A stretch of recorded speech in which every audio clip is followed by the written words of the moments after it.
السلام عليكم ورحمة الله تعالى وبركاته. مرحبا بكم في هذا الفيديو الجديد. أولا ندعوكم للاشتراك في القناة، تفعيل زر الجرس، والإعجاب إن أعجبكم الفيديو.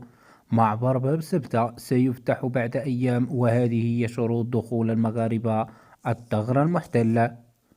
أكدت مصادر مطلعة لموقع أخبارنا المغربية أن السلطات الإسبانية ونظيرتها المغربية كثفت اتصالات من أجل وضع اللمسات الأخيرة على الترتيبات الخاصة بإعادة فتح معبر باب سبتة في وجه حركة المرور بعد إغلاقه استمر لأزيد من سنتين.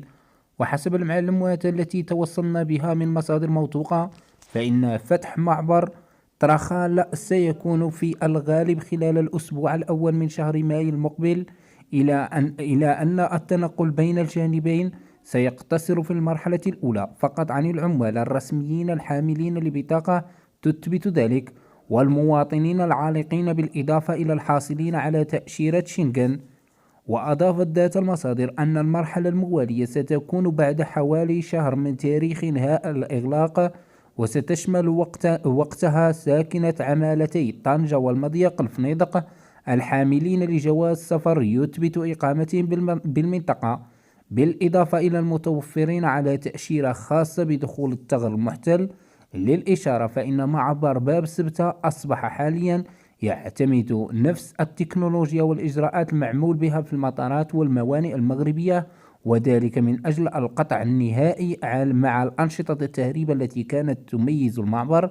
وبالتالي فإن زيارة سبتة المحتلة ستكون لغرض سياحي أو عائلي، لا أقل ولا أكثر. اليوسفي ترد على جدل ظهور شخصية سليمة وهي تتناول السيجارة في مشاهد عديدة من مسلسل مكتوبة.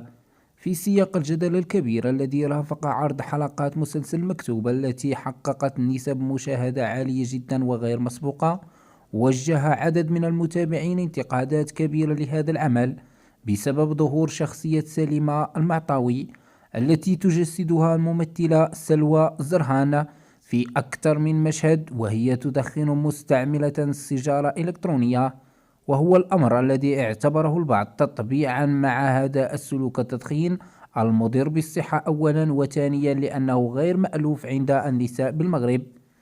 وارتباطا بما جرى ذكره، كان لموقع أخبارنا حديث خاص مع السيناريوت فاتين اليوسفي، والتي تولت كتابة مسلسل مكتوب.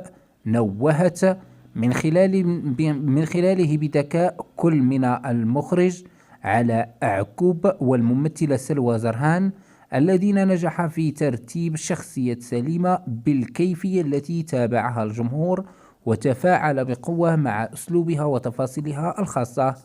واعتبرت اليوسفي أن توظيف السيجارة الإلكترونية كوسيلة يلازم شخصية سليمة لم يكن اعتباطيا، بل فرضية الظروف الصعبة التي عاشتها سليمة بعد وفاة والدتها ودخول والدها في عزلة صعبة قبل أن يقرر الزواج من زوجة شقيقه، وهو الأمر الذي تسبب في أزمة نفسية حادة بسبب رفضها المطلق لفكرة تواجد سيدة أخرى مكان والدتها المتوفية.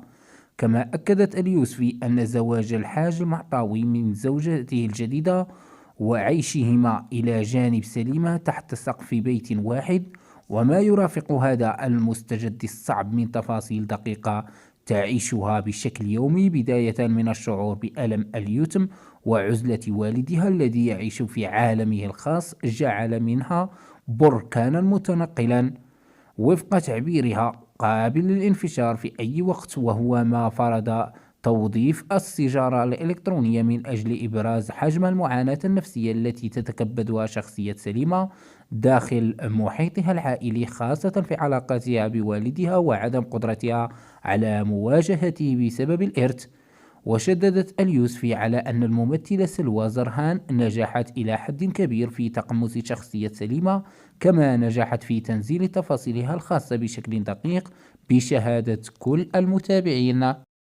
هذا هو كل ما يوجد بالنسبة لهذا الفيديو. فلا تنسوا الاشتراك في القناة، تفعيل زر الجرس، الإعجاب إن أعجبكم الفيديو، من أجل التوصل بكل جديد الأخبار، المسلسلات المغربية والأخبار المغربية السياسية الرياضية الثقافية، جميع الأخبار التي تخص المغرب والعالم العربي بصفة عامة.